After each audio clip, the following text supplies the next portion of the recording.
regarding the talks today, if I were to try and encapsulate for you, we could say that the talks were cordial, useful, productive, and substantive. Now, I will try and take you through each of these specific adjectives that I've used and explain why. Let's start with cordial. The talks, as you're aware, covered virtually everything in terms of comprehensiveness and the length. So both in terms of length and breadth, these talks covered the entire expanse of our relationship, as well as other matters which countries like India and China, major countries in the region, can discuss. Now, Foreign Minister Wang Yi was effusive in his praise for the new government, and he said that the new Indian government had injected new vitality into an ancient civilization.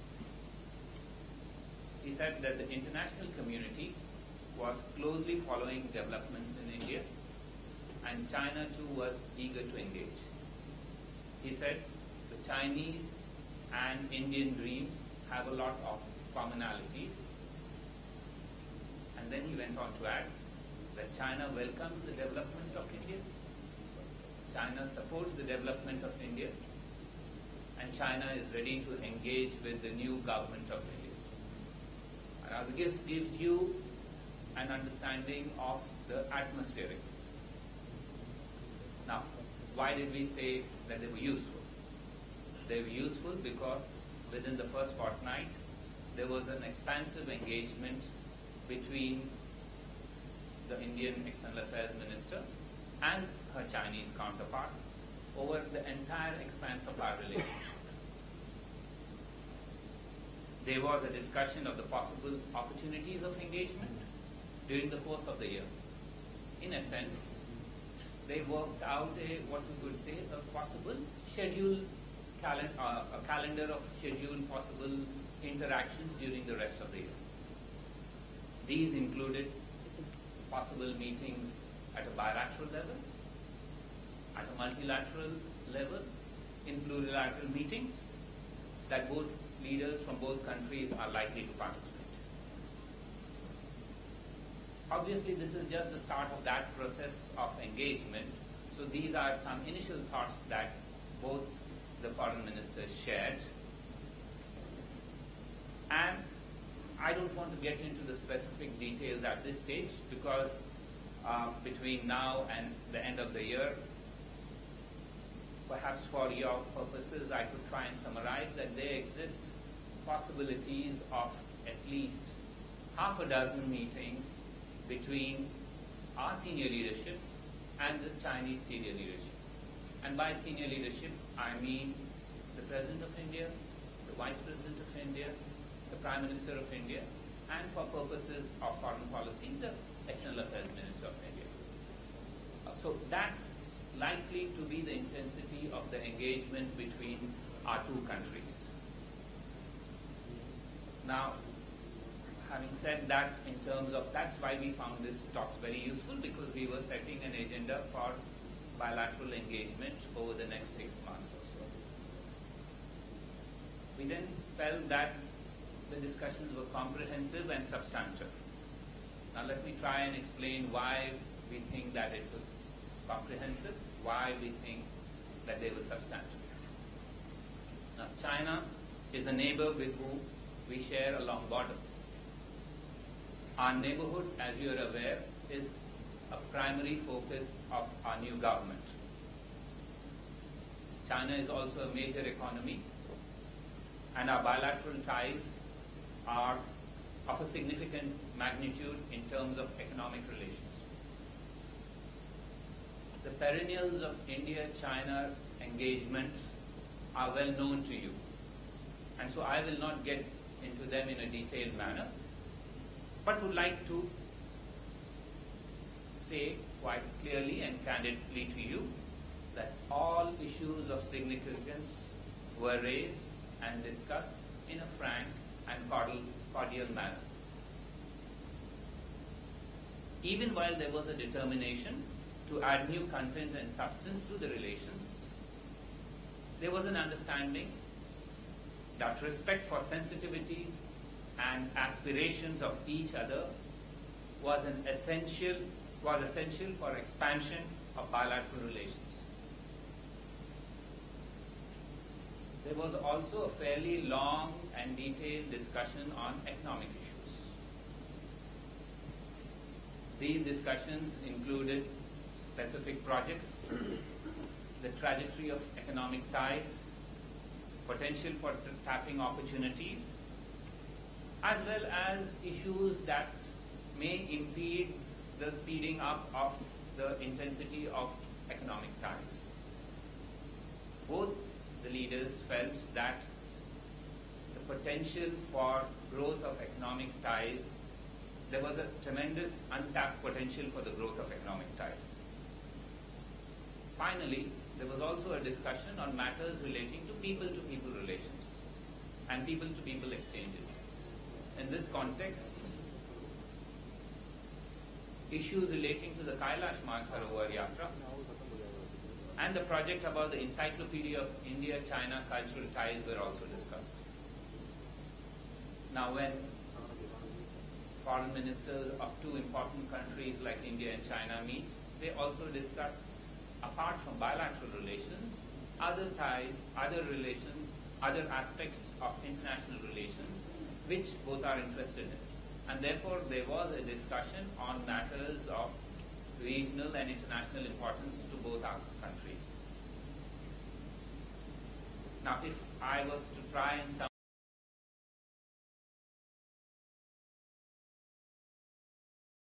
what we have already told you, we would think that given the range of issues discussed and the intensive nature of the discussions, as well as the cordial atmosphere in which these were being discussed, in our view, this is a productive beginning. A productive beginning between the new government of India and the Chinese government. As the Chinese saying goes, a journey of 1,000 miles begins with one step. And that step was today taken by the new government of India and the Chinese government. I think I have tried to lay out for you in broad perspective what are the issues.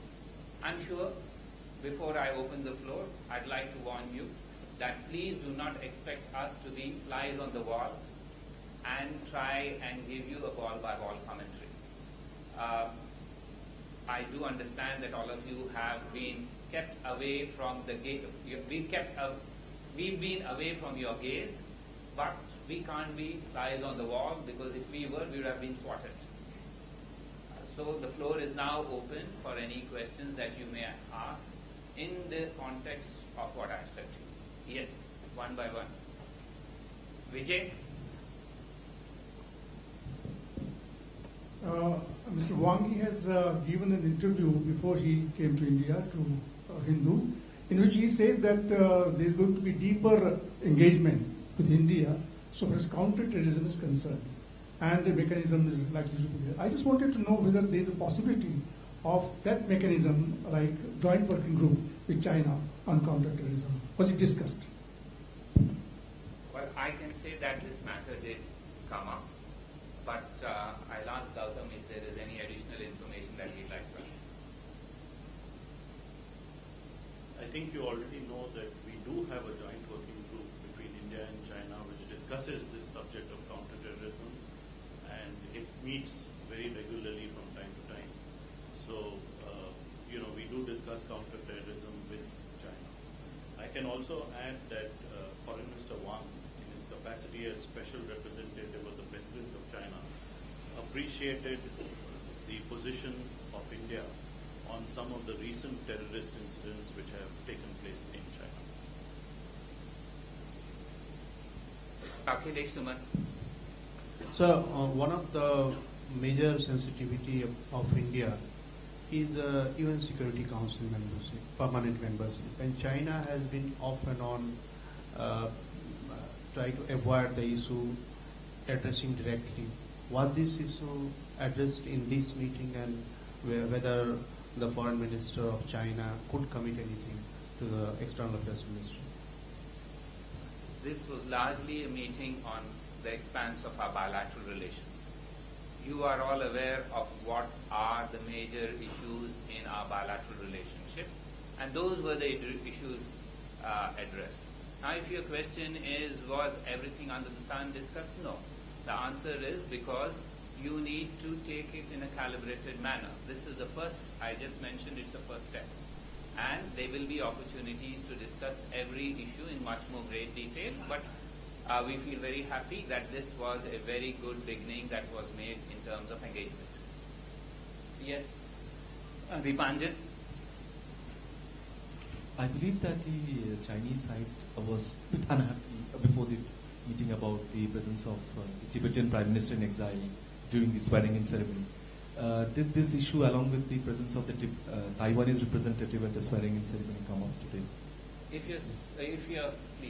If your specific question is relating to a specific story that you are going about, my answer to that is no. Yes.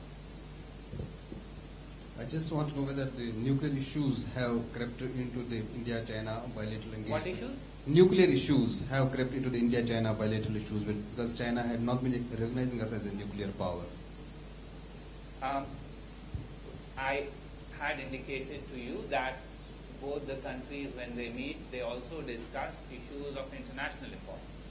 And nuclear certainly is an issue of international importance, and I don't need to say whether it was discussed because I said all issues of international importance to India and China were discussed.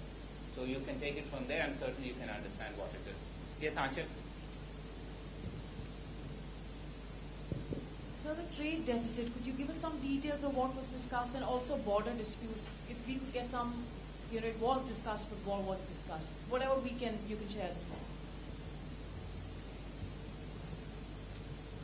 Well, what I can tell you is that, as Joint Secretary External Publicity mentioned, economic issues were discussed in great detail.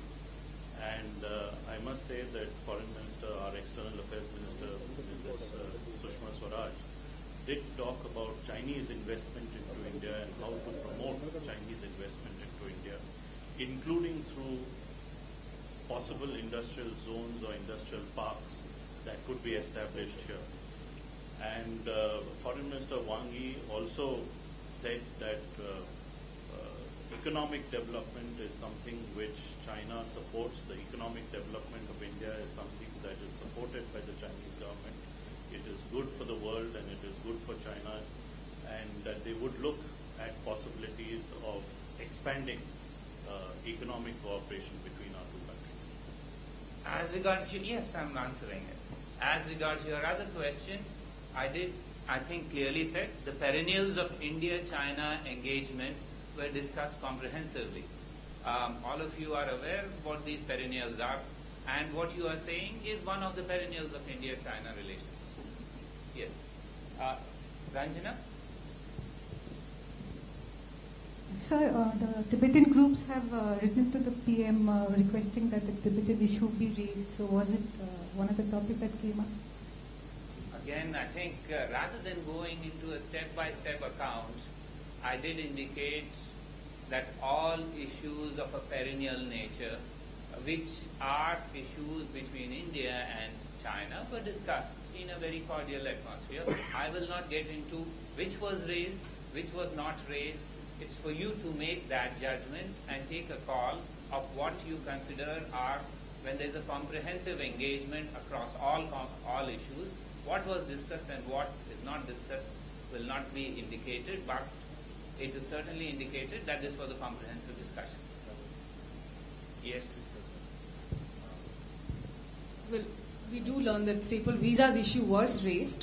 Given that it's been a consistent thorn in the relationship, we have even seen military exchanges being called off because of that.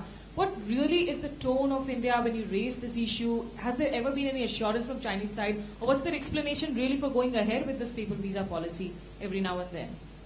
First of all, I will not get into a speculative answer to a speculative question that you know about it. I leave it to you to know. I did not answer. I will not get into that answer. Please let me, I've given you your chance to ask, and let me give you my response. As far as we were concerned, all issues of significance were raised, and they were discussed in a cordial manner. Now, if your response is what, to each of these issues, what was the response of our interlocutors, I think we are not the right people to respond to what our interlocutors say, because it would be trying to paraphrase a view that they would like to articulate. What we can articulate is an Indian position on this. And the Indian position is very clearly laid out that all issues of a perennial nature were raised as part of our comprehensive discussion with the Chinese Foreign Minister today. External Affairs Minister was very candid and forthright in raising all sorts of issues. And this was understood very clearly and by our interlocutors on the other side. Yes, just a minute. Yes, Doctor? Sir, you have said about the possible future engagements of both the leaderships. Now, in this context, I would like to ask that I believe the Chinese government had requested India government to represent at the 60-year celebration of Council Agreement. Whether India, in principle, has agreed to send somebody from India.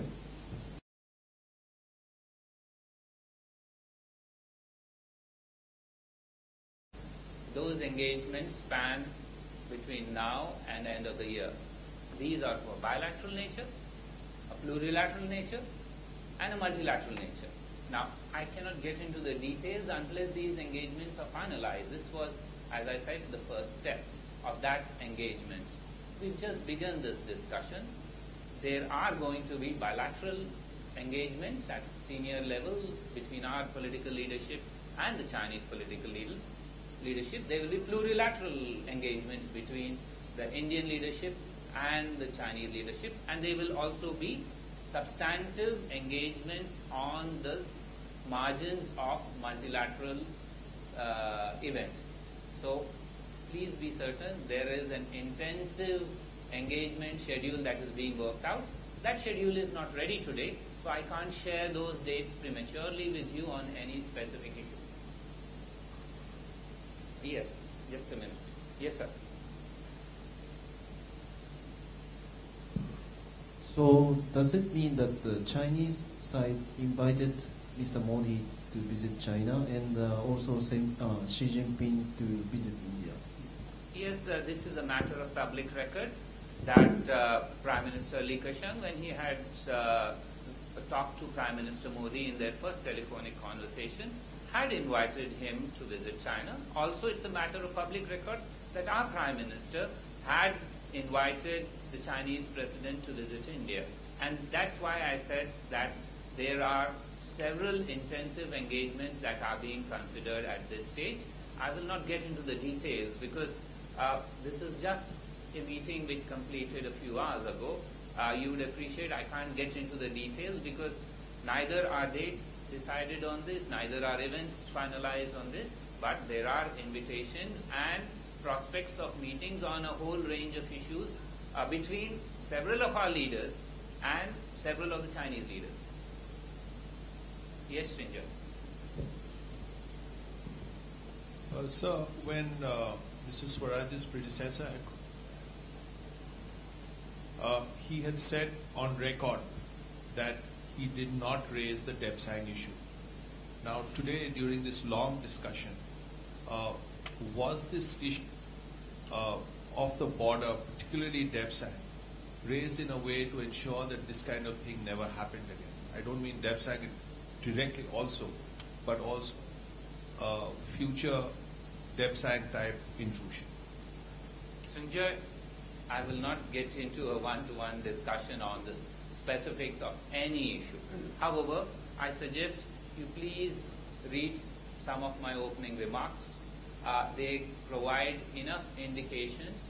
Let me assure you, the External Affairs Minister has provided a clear articulation of the Indian view on a comprehensive range of issues. Nothing of importance that is of a perennial nature was missed out. Yes, Geeta.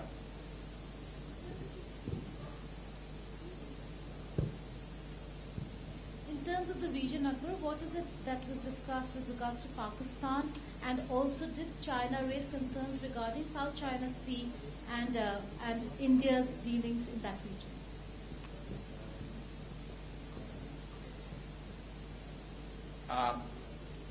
When India and China meet, it is as two major countries which have interests beyond their boundaries. You are aware of what are our interests beyond our boundaries, as well as in relation with some of our neighbors. I'll therefore not get into the specific answer, a specific question on a specific subject. However, I can assure you again, and let me repeat this, I suggest please have a look. How many times do I have to say it was comprehensive? All issues of a perennial nature were discussed. All issues of importance to India and China were discussed. You are all intelligent people who are aware of what are the issues of interest to both China and to India, and you will draw the necessary conclusions. But please, I request you not to adopt a fly on the wall approach, because this way you're not going to get anywhere. What you need to see, step back and see, was this the first meeting? How did the engagement go? Was it comprehensive? Was it substantive? Was it productive? What does it lead to?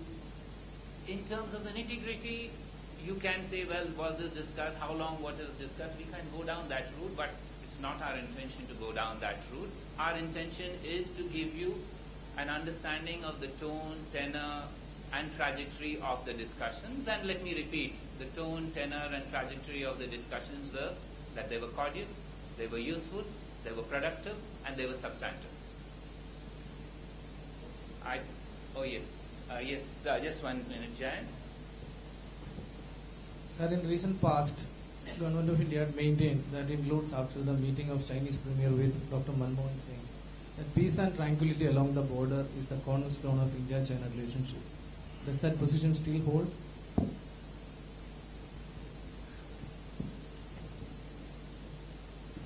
Jan, I think India's policy was foreign policy is a foreign policy of the nation. Yes, next. Amrita. I ask you many details which you can't share, but just a quick question, and is there a reason there wasn't a joint statement, or is it too premature? Which one? A joint statement, both sides? No, there were no plans to have a joint statement. He's coming as a special envoy of the President of China, therefore he will meet our leadership. That means he would meet the Prime Minister tomorrow and the President. This was, since he is here, we utilized the opportunity to have the first substantive engagement at the foreign minister's level. This is not only a visit or talking between two foreign ministers, because Foreign Minister Wang comes here as the special envoy of the Chinese President. Yes, just 1 minute.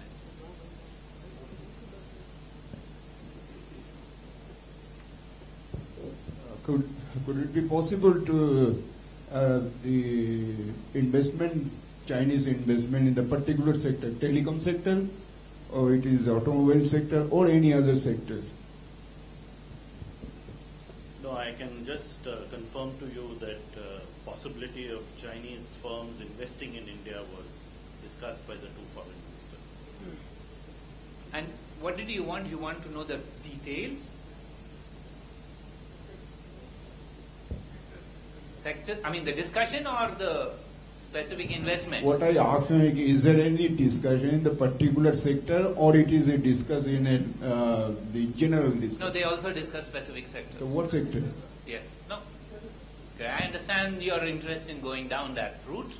At this stage, we've told you, we will give you a again let me repeat, we are willing to give you an understanding of the trajectory, the tone, the tenor of the discussion, not the details. We are not conducting public diplomacy lectures here. We are conducting foreign policy of a country, so please understand, while we can share with you the atmospherics, the major issues we've indicated to you, etc., we can't get into the nitty-gritty of a meeting which has just been completed, this first important engagement between India and an important neighbor.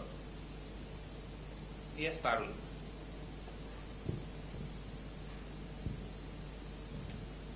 Did this SR mechanism, was this issue discussed? Will the same format continue, and any dates that were discussed for their next meeting? I think I answered a question saying that India's foreign policy is the foreign policy of the country. As regards the specific dates, etc., those were not discussed. But if your argument is about mechanisms in place, these are arrangements between two countries. Anyone? Yes, sir. Sir, if you would like to share some details regarding to Kailash Mansarovar Yatra, what kind of facilities now they are going to provide?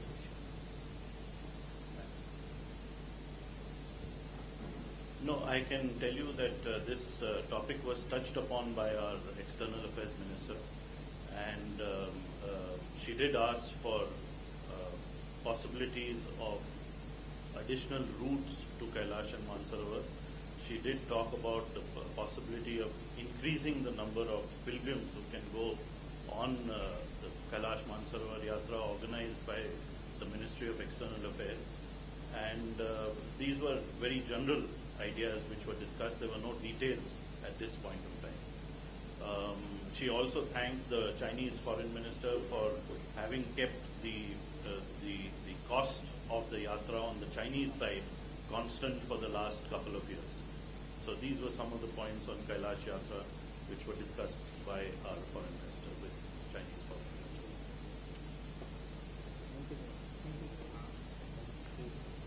Well, if nobody else has any questions, thank you very much. Oh, yes, just 1 minute. Yes. I want to know a little more detail about the technological parks. Pardon? The parks that you talked about. Is there a plan for a quid pro quo? Quid pro quo. Yeah. Or is it just India giving that to China? Pardon? The question of investment is Chinese investment into India and also possible Indian investment into China. But the details of parks, etc., have to be handled by other parts of the government of India. So that will happen in the coming weeks and coming months.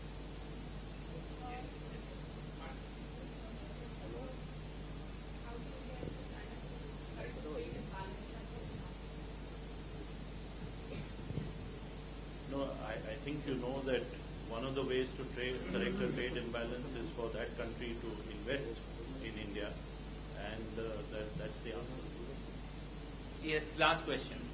Just a minute. Please, he'll get the mic.